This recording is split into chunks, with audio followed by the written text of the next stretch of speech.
What's going on, guys? This is the Red Rogue and I hope you're all doing well today. Now, I have some really good news for people out there that aren't a fan of them all, which I'm sure is at least a few of you. So there are two big changes coming in patch 9.1, and while there's one we've already heard a lot about, there was another on the PTR that I came across that was really interesting and in my opinions just as good.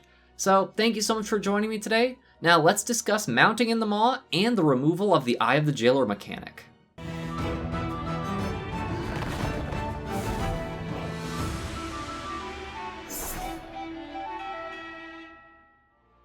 So this first one's already been discussed and mentioned by Blizzard a few times that we'll be able to mount in the maw in patch 9.1 with any of our normal mounts, meaning you won't need any of the 3 maw specific mounts if you don't have one already. However, another really annoying thing will be gone in Chains of Domination as well, the Eye of the Jailer. That's right, pretty early in the new patch, we'll be able to get rid of this terribly annoying obstacle, making the maw a much less tiresome place to contend with.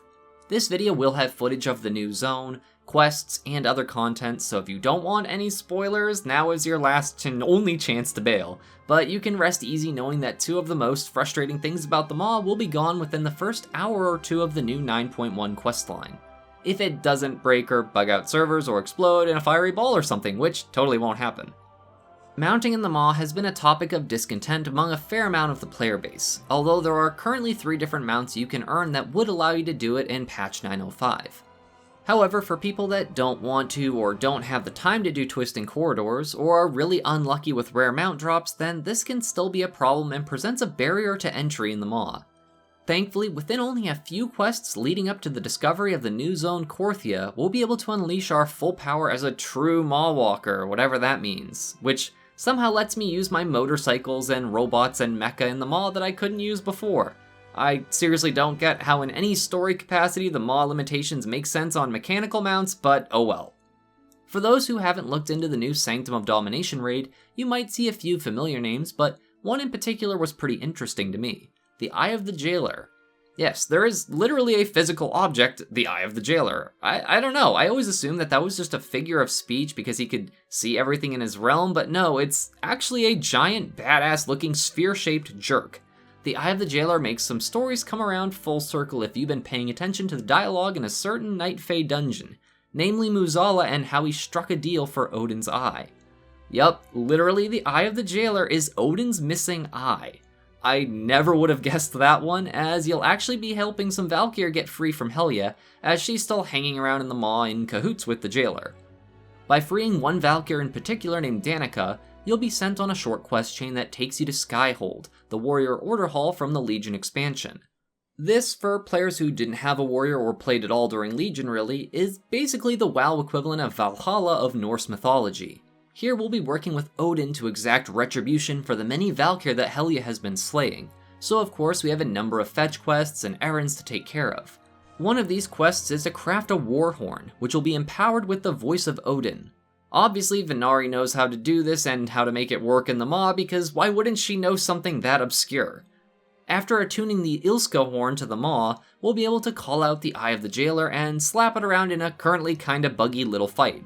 And with an unceremoniously hidden in-game cutscene, we will no longer be harassed by Eye of the Jailer levels in the maw anymore.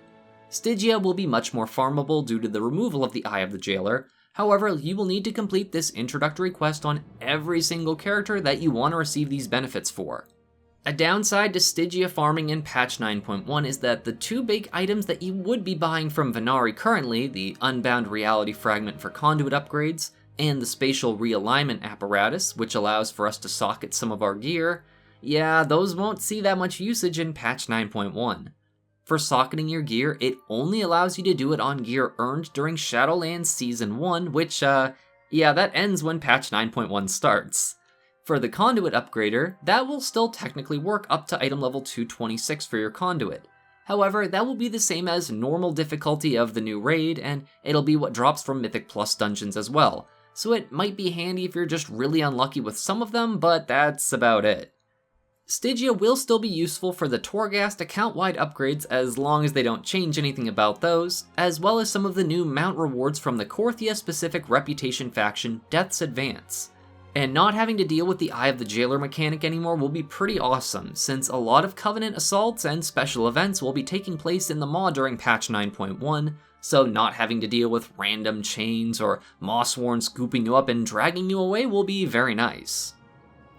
While patch 9.1 is still an undisclosed amount of time away, I figured this would be some good news to let everybody know about, so that way you know for a fact, once 9.1 hits, you will be able to mount in the Maw on any mount you want, and you'll be able to remove the Eye of the Jailer mechanic entirely for that character.